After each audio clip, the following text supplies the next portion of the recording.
بسم اللہ الرحمن الرحیم۔ رب اشرح لی صدری ویسر لی امری واحلل عقدۃ من لسانی یفقہوا قولی۔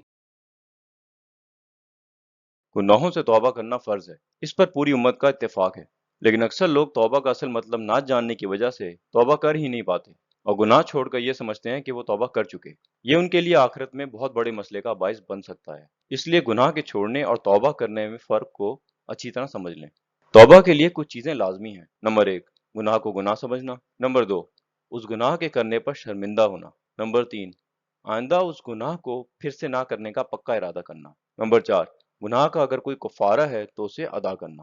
اس کو ایک مثال سے سمجھ لیتے ہیں۔ مثال کے طور پر ایک آدمی نے شادی سے پہلے کسی لڑکی کے ساتھ اسکول، کالج یا یونیورسٹی میں کوئی چکر رکھا، اس کے ساتھ محبت بھری باتیں کیں، گھوما پھرا وغیرہ۔ اب چاہے اس آدمی کی شادی اسی لڑکی سے ہوئی یا کسی اور سے، شادی سے پہلے وہ لڑکی نامحرم تھی اور اس کے ساتھ گھومنا پھرنا ایک گناہ تھا۔ اب وہ آدمی شادی کے بعد کسی اور عورت میں ملوث نہیں، صرف بیوی کے ساتھ ہی تعلقات رکھتا ہے۔ لیکن جب اس آدمی سے پوچھا جائے کہ شادی کس عمر میں ہونی چاہیے تو وہ کہتا ہے جب پڑھائی سے پوری طرح فارغ ہو جائیں تو اس کے بعد۔ جب آپ اس کو کہیں کہ بالغ ہونے کے بعد شادی نہ ہونے کی وجہ سے معاشرے میں لڑکے لڑکیوں کے چکر چلنے لگتے ہیں تو وہ کہتا ہے کہ اسکول کالجز کے دنوں میں تو ایسی چیزیں چلتی ہیں، یونیورسٹی سے فارغ ہونے کے بعد یا شادی کے بعد کوئی سین نہیں ہونا چاہیے۔ اس آدمی نے توبہ نہیں کی، بس صرف گناہ کرنا چھوڑا ہے۔ وہ اس طرح کہ وہ توبہ کے چاروں اصولوں پر پورا نہیں اترا۔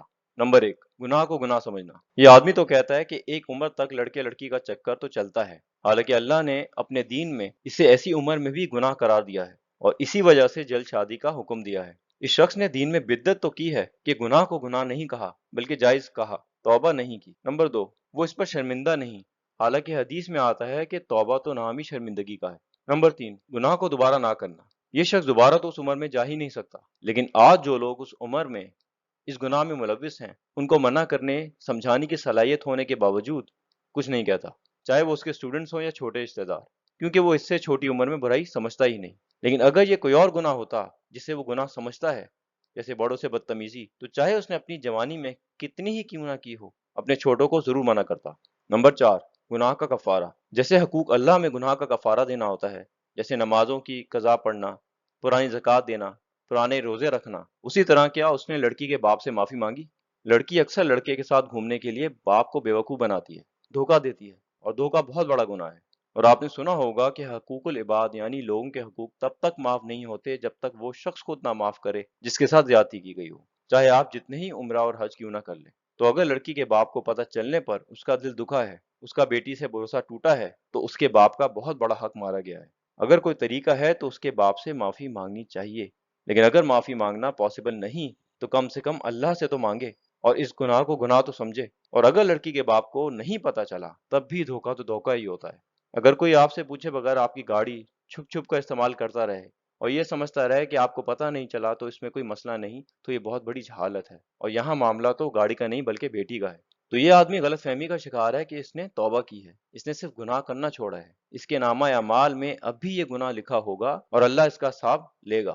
لیکن اگر اس نے توبہ کی ہوتی تو نامہ اعمال سے گناہ کو بالکل ہی مٹا دیا جاتا کہ آخرت میں کوئی شرمندگی اس کو نہ ہو، جیسا کہ احادیث وغیرہ میں آتا ہے۔ اور روایات کے مطابق آخرت کی شرمندگی ایسی ہوگی کہ بندہ اللہ سے کہے گا کہ یا اللہ اتنا ذلیل نہ کر، جہنم میں ہی پھینک دے۔ تو اس رمضان کے برکت والے مہینے میں سچی توبہ کریں۔ سچی توبہ کو توبہ نصوح کہا جاتا ہے، اور صرف منہ سے بغیر شرمندگی کے توبہ کو توبہ الکاذبین یعنی جھوٹوں کی توبہ کہا جاتا ہے۔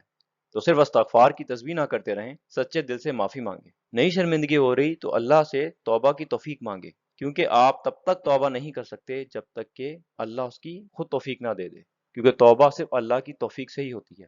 اگر آپ کا کوئی سوال ہے ضرور کمنٹس میں پوچھیں۔ ویڈیو پسند آئی ہے تو دوسروں سے ضرور شیئر کریں تاکہ وہ بھی اس سے فائدہ اٹھا سکیں، اور چینل کو سبسکرائب کرنا نہ بھولیں۔ اللہ تعالیٰ ہم سب کے علم میں اضافہ فرمائے۔ رب زدنی علما۔ جزاک اللہ خیر۔